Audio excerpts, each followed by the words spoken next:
Assalamualaikum warahmatullahi wabarakatuh. Perkenalkan, nama saya Kesha Namira dari kelas 1A, jurusan Promosi Kesehatan. Jadi hari ini saya akan menjelaskan tentang materi penggunaan huruf dan penulisan kata dalam karya ilmiah. Simak baik-baik yuk. Fungsi yang pertama yaitu huruf pertama kata pada awal kalimat.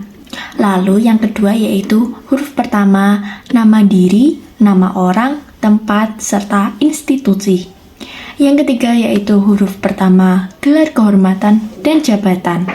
Lalu untuk yang keempat, huruf pertama nama bangsa, suku, dan bahasa. Serta yang terakhir yaitu huruf pertama nama hari, bulan, dan hari raya. Untuk contoh-contohnya sudah saya sertakan di PPT tersebut, kalian bisa membaca dan mencermati. Lalu untuk materi yang kedua, saya menjelaskan tentang huruf miring dan kapan digunakan serta contohnya. Untuk yang pertama yaitu digunakan pada kata atau ungkapan dalam bahasa asing yang belum diserap. Lalu yang kedua yaitu digunakan pada judul buku, majalah, surat kabar dalam karangan. Lalu untuk yang ketiga digunakan pada nama ilmiah seperti genus dan spesies. Lalu untuk yang keempat digunakan pada kata yang mendapat tekanan maupun penekanan. Dan yang terakhir yaitu digunakan pada kata atau kalimat yang dimaksudkan sebagai contoh. Untuk contoh-contohnya sudah saya terterakan di PPT tersebut, kalian bisa membaca dan mencermatinya. Nah, untuk materi yang ketiga saya ingin menjelaskan tentang contoh penulisan singkat. Selain itu, aku juga memberikan fungsi dari penulisan singkatan. Yang pertama yaitu singkatan nama orang, nama gelar, dan sapaan. Yang kedua yaitu singkatan kata umum. Lalu yang ketiga yaitu singkatan satuan ukuran. Lalu untuk contoh-contohnya sudah saya terterakan di PPT tersebut, kalian bisa membaca dan mencermatinya. Lalu untuk materi selanjutnya saya menjelaskan tentang contoh penulisan akronim dan kapan digunakan.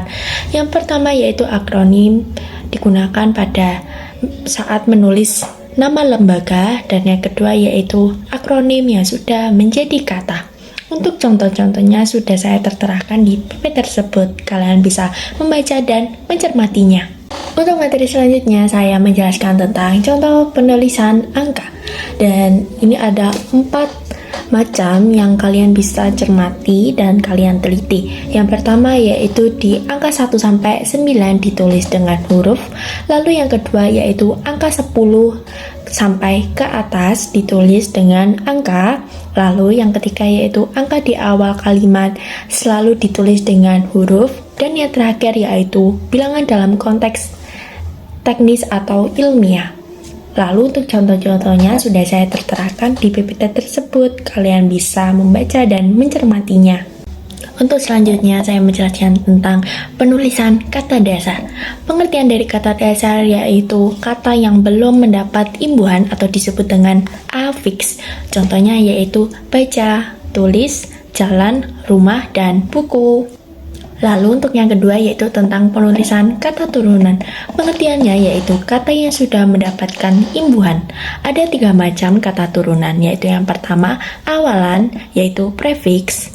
Lalu yang kedua yaitu akhiran, surfix.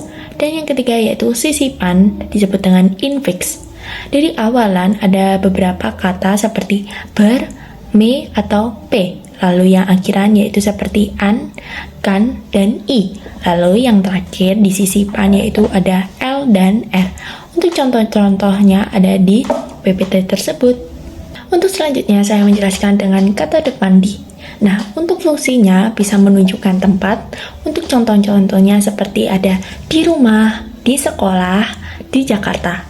Lalu dengan catatan ditulis terpisah dari kata yang mengikutinya.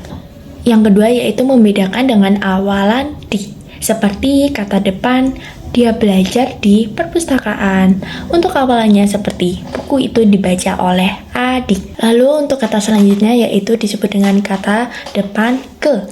Nah, menunjukkan arah atau tujuan. Contohnya seperti ke sekolah, ke Jakarta, atau ke atas. Lalu menunjukkan urutan seperti contohnya anak ketiga atau di buku halaman ke-15.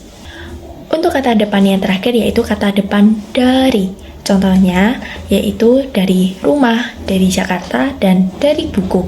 Untuk fungsinya untuk menunjukkan asal ataupun sumber. Lalu saya ingin menjelaskan tentang kata serapan dan ejaan yang disesuaikan. Ada 3 macam yaitu penyesuaian dari bahasa Arab, penyesuaian dari bahasa Inggris, dan penyesuaian dari bahasa Belanda. Untuk asli maupun disesuaikan serta contoh-contohnya sudah saya jelaskan di PPT tersebut. Kalian bisa membaca. Lalu untuk yang terakhir yaitu prinsip penyesuaian. Yang pertama yaitu kemudahan pelafalan bagi penutur bahasa Indonesia. Yang kedua kesesuaian dengan sistem fonologi bahasa Indonesia. Dan yang ketiga yaitu konsistensi dalam penerapan aturan. Dan yang terakhir yaitu pertimbangan etimologi atau asal kota. Sekian presentasi dari saya, semoga kalian paham. Jika kalian kurang paham, kalian bisa bertanya di kolom komentar. Sekian, terima kasih. Wassalamualaikum warahmatullahi wabarakatuh.